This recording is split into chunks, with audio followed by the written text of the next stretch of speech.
Muito bem. Gravando.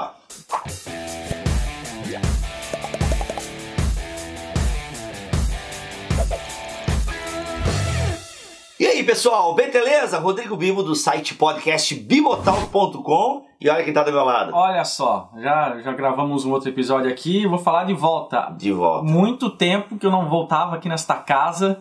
Que é sua também, né? Mas estamos aí para continuar com a nossa série sobre ética. Olha só que estamos fazendo com base nesse livro de Walter Kaiser, O Cristão e as Questões Éticas da Atualidade. E a gente tava usando o David Platt também, né? Isso, que tá ali. Não vou me levantar pra pregar, mas tá aparecendo aqui. Você tá vendo lá? Não, né? Mas a capinha tá aparecendo aqui no meio do David Platt, tá aqui, ó, a capinha tá aqui. E pro papo de hoje, mas que você já sabe qual é porque está no título do episódio, a gente vai usar também a atração por pessoas do mesmo sexo de Ed Shawn. Aí o pessoal deve estar se perguntando, vocês estão fazendo o que aí falando sobre homossexualismo não pode falar, parece. Pois é. Agora não pode mais. Não pode mais. Homossexualidade. Vocês são gays? Não, a gente não é gay. Não é gay. Não temos lugar de fala se a gente for seguir essa questão. Até porque, em última análise, a gente não vai falar para os gays, né? Ou para as pessoas que sentem atração por pessoas do mesmo sexo. Estamos nos dirigindo à igreja como um todo. Mac, é fato que existem muitos gays que frequentam as nossas igrejas. Sim. Até porque, nossa, Bibo, como assim? Primeiro que a igreja deveria estar aberta para pecadores. Como eu e você. Como eu e você, e os gays são somente mais um deles, mais um da lista. E aí uma questão interessante, mas que o primeiro ponto que a gente poderia abordar é que há uma hipervalorização do pecado da homossexualidade. Sim, gente, nós tratamos a homossexualidade como um pecado. Isso é um ponto que para nós e para os ortodoxos e para qualquer pessoa que estude a Bíblia numa perspectiva histórica, a homossexualidade é um pecado. Né? A gente não... Eu sei que o comportamento homossexual já saiu da lista de doenças faz décadas passadas, né? É porque era até então, né? Pela psicologia, né? Pela psicologia. Patologia. Hoje em dia é um comportamento normalmente assumido, sem problema nenhum. Mas quando vamos falar de fé cristã, estamos trabalhando com categoria de pecado. E a Bíblia, sim, ela condena a prática homossexual. Aí a gente poderia depois, não sei se agora ou depois, dividir as duas coisas. Que uma, você ser gay, ter atração por pessoas do mesmo sexo, não necessariamente contradiz a sua fé. Você pode fazer uma escolha, assim como a gente já citou aqui o rapaz do livro, o Ed Shawn, ele fez uma escolha, ele preferiu escolher a fé dele em detrimento da opção sexual. Isso não quer dizer que não tenha problemas. A gente vai falar um pouquinho do Ed Shawn, porque a história dele é impactante. Então, esse é o primeiro ponto, nós consideramos. Agora, o que eu acho que a gente pensa igual, Mac, para nós, a homossexualidade não é o pecado dos pecados, né? Muitas pessoas fazem uma leitura de Romanos 1, juntam com Levítico e entendem a homossexualidade como um pecado, uma degradação maior do ser humano e tal. Bem, eu não encaro a homossexualidade como esse pecado, o maior de todos os pecados. O maior de todos os pecados é o pecado contra o Espírito Santo. Justamente, que esse não tem volta, né? Agora, as consequências sociais, aí os pecados divergem, né? O adultério e a agressão física são coisas erradas. Agora, elas têm consequências sociais diferentes. O fato é que nós não sabemos lidar com os homossexuais que estão dentro de nossas igrejas, Mac. A gente, por ter esse discurso muito bélico, né, contra a pauta gay, essa que é a verdade. A pauta gay é uma coisa, o homossexual é outra, gente. Inclusive, acho que a primeira coisa que a gente podia citar aqui do Ed Shawn é que ele não gosta de ser chamado de gay. Eu acho interessante por quê, Mark? Porque assim, quando você fala... só pra vocês saberem, gente, o Ed Shawn é pastor de igreja e sente atração por pessoas do mesmo sexo. Então, como é isso? Bem, a gente não vai entrar em detalhes do livro, mas fica uma leitura obrigatória para toda pessoa que frequenta uma igreja. Mas por que ele não gosta de ser chamado de gay, Mac? Porque quando você fala, ele é gay, automaticamente esse título gay traz consigo toda uma carga cultural. E a principal delas, talvez, é que ele pratica a sua orientação sexual. Justamente. Ele é gay assumido, então quer dizer que ele faz sexo com pessoas do mesmo sexo. E aí quem é cristão como assim ele é gay, ele é cristão? É a mesma coisa. Quando você fala assim, oi, prazer, meu nome é Mac, eu sou cristão. Quando a pessoa fala, eu sou cristão, já se pressupõe uma série de comportamentos. Sim. Espera que a pessoa seja mais certinha, né? Se cria até algumas questões assim, tipo, como se todo mundo fosse ter que ser aquela coisa imperfeita e ilibada, né? Dizer que uma pessoa é cristã carrega consigo uma série de pressupostos sociológicos, né? Assim como dizer que uma pessoa é gay. Então o Ed Shawn, ele deixa bem claro, não, gente, eu sou um cristão que sente atração por pessoas do mesmo sexo. Eu não pratico a homossexualidade. Agora, eu sou homossexual, ou seja, eu tenho atração por pessoas do mesmo sexo. Ele gosta de deixar isso bem claro, justamente para ele dizer, gente, eu sinto atração por pessoas do mesmo sexo, mas eu escolhi a minha fé. A fé para ele é mais cara. É mais cara. Ou seja, para ele, pro Ed Shawn e deveria ser para a igreja, a sexualidade não deve ser a norteadora da sua identidade. O que deve nortear a sua identidade é a sua permanência, a sua estada em Cristo. É verdade. E isso eu achei muito legal, porque o Ed Shawn e todo mundo, somos novas criaturas. E a partir dessa identidade do que somos em Cristo, é que nós vamos pautar a nossa identidade, não a nossa preferência sexual. Aliás, essa questão de identidade sexual hoje em dia se você, né, não tem a sua sexualidade, né, exercida das mais diversas maneiras, você é uma coisa de outro mundo. E tá aí uma coisa que precisa ser trabalhada dentro das igrejas. Claro, tem a questão bíblica de você casar casto, né, casar virgem e tudo mais. Principalmente jovem que ainda não casou e que tá nesse conflito com os hormônios explodindo. E independente se ele seja gay ou hétero, né, sei lá qual a orientação sexual dele, você não precisa fazer sexo. Eu não sei se é por essa linha que você tá querendo falar de não fazer sexo, de se preservar casto, ou digo, parece que a vida feliz só é feliz se tiver sexo. As duas coisas, mas principalmente essa outra que você citou. Né? O sexo não define a sua felicidade, inclusive. Uma vez eu tava, logo na minha caminhada de fé, eu tava numa igreja, não vou citar o nome, e às vezes a gente vê umas bizarrices, né? Aí o rapaz, um determinado momento do culto de jovens lá, ele chamou, quero aqui na frente todo mundo que é virgem. Cara, eu fico imaginando assim, que tipo de pergunta... Cara, na hora, quem tá lá... Aí o cara fica meio assim, se eu for lá na frente dizer que eu sou virgem, porque a gente sabe também como é que é a juventude de igreja, né? Eu sei que nem todo mundo tá comprometido. Aí você não quer pagar de virgão. E mesmo sabendo que muita gente ali é virgem. Tá? E aí, que foi o meu caso, eu fui lá eu fiquei sentado, e era virgem, eu fiquei sentado, porque eu não queria pagar de virgão. Eita, Maxeira! Ou tem aquele casal que tá namorando e estão praticando sexo, vão lá pra frente e aí mentem, né? Ou seja, em ambos os casos mentem.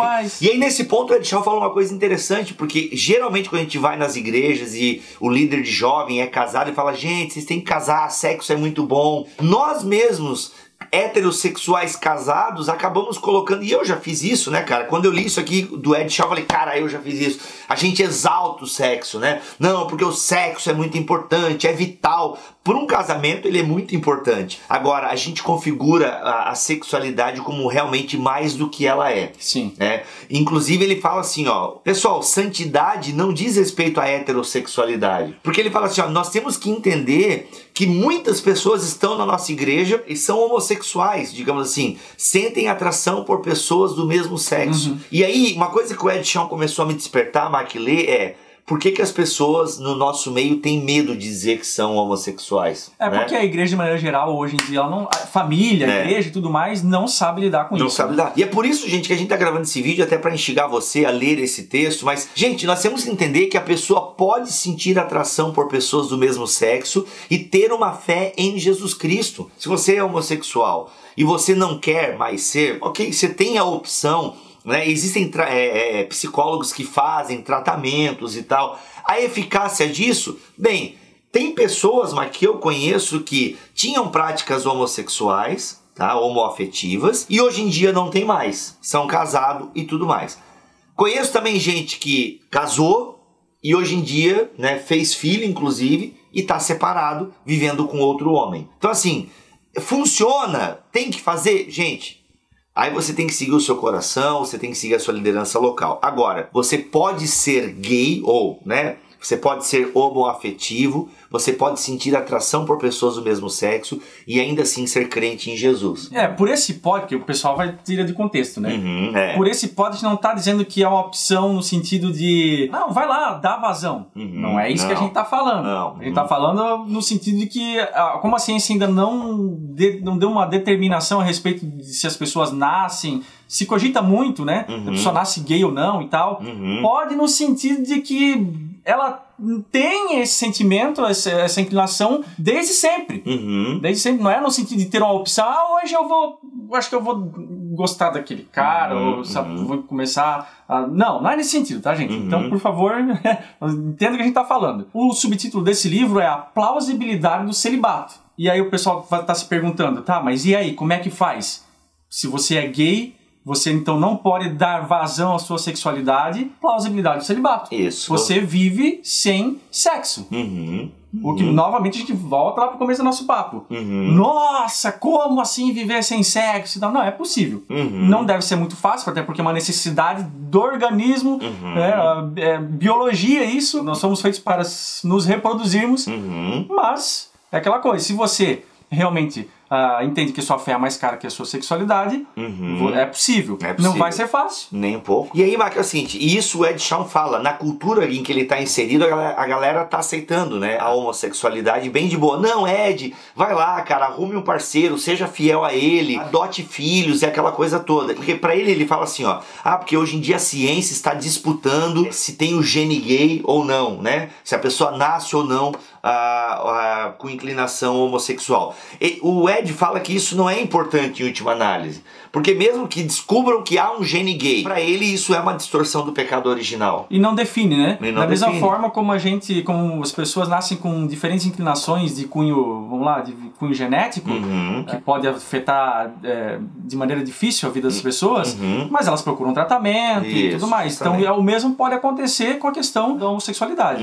Gente, a gente tem que deixar bem claro aqui. Para vocês é fácil falar. Sim, realmente para nós é fácil falar. E nós estamos aqui falando com a igreja, ok? E também para você que é homossexual e está nos ouvindo. E quem tem lugar de fala, para usar esse termo que eu não concordo muito, mas para vocês entenderem o que eu quero dizer, o Ed Shawn tem e a gente está se espelhando nele. Não é fácil. Inclusive, o Ed Shawn, ele fala do chão da cozinha. Essa parte eu chorei quando eu li.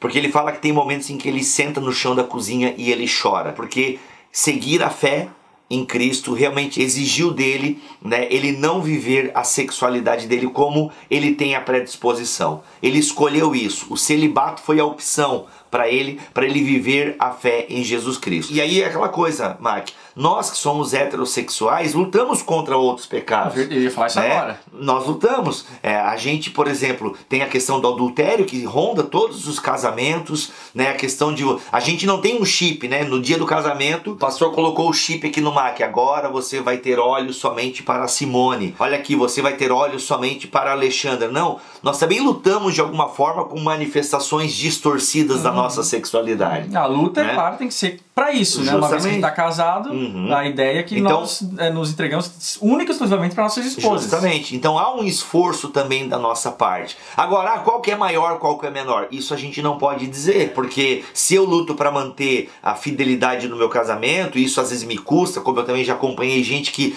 né, o cara luta para manter, porque o cara, né, ele, né, aquela coisa toda, e ele também sofre com isso. Mas porque ele é safado. Não, cara, tem gente que tem mais predisposição a gostar e querer fazer sexo. Então essas coisas que a gente precisa entender, sabe? Inclusive, Mark, eu penso que nós deveríamos tratar com um pouco mais de naturalidade a questão da homossexualidade na igreja. Justamente por nós defendermos, né, que ser homossexual é pecado, e a gente exalta tanto esse pecado, muitas pessoas se escondem, né, tem medo de assumir a sua natureza sexual, eu diria assim. Pessoas que estão na nossa igreja e que têm medo de falar que sentem atração por pessoas do mesmo sexo. Até para serem discipuladas nessa área, porque eventualmente essas pessoas... Já é difícil ter discipulado nas igrejas, normalmente, né? Então, mas se discipula vários temas. Eu sei que homens têm certa facilidade com outros homens de falarem sobre sexualidade e tal, mas quando a gente está falando de homossexualidade, aí o negócio complica e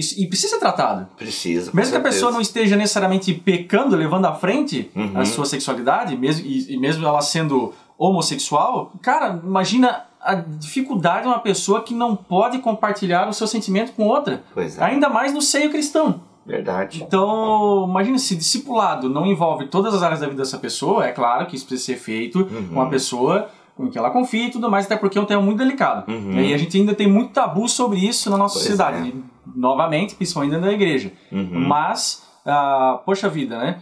Que bom seria se o pastor da igreja, enfim, ela pudesse confiar em alguém com quem ela pudesse falar a respeito da sua sexualidade e das dificuldades que isso exige. Então assim, a gente precisa, e por isso que eu digo, né, quando você vai lá na sua rede social e você malha o pau na agenda gay, detalhe, não concordo também com a agenda gay, não concordo, enfim, eu não concordo com essa, né, questão da infância, às vezes, muitas vezes, né, uma sexualidade já muito cedo para as crianças e tal. Agora, tome muito cuidado na hora de criticar, porque às vezes você está batendo em gente que senta do seu lado na hora da ceia e que está vivendo uma crise muito forte, muito forte. Então, tenhamos mais sensibilidade, gente. Tenhamos mais sensibilidades, que possamos criar em nossas igrejas ambientes onde a pessoa que sente atração por pessoas do mesmo sexo, elas tenham coragem de assumir, né, esse pecado que elas têm, que elas recebam orientação, porque a gente precisa criar esse ambiente de amor, de acolhimento, sabe, de discipulado. E fica mais uma vez a dica aí, livro mais que necessário para a igreja entender como lidar, né, com essa situação, e quem fala aqui é um pastor que vive esse drama.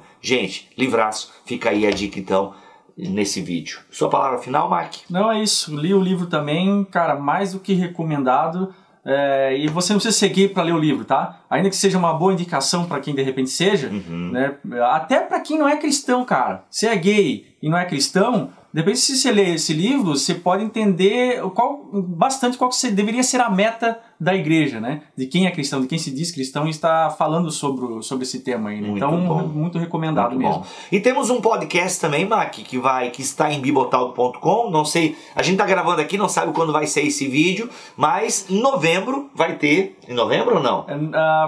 Ao final de novembro, ou começo de dezembro de 2018. 2018. Tá? Então, se você estiver vendo em 2019, talvez já tenha saído esse episódio. Isso. A gente gravou lá com o Padre Alexandre sobre celibato, né? Muito bom. E o Rogerinho. E o Rogério também. Então, que quase achou que ia ser um celibatário, mas aí a Silvana chegou na história, né?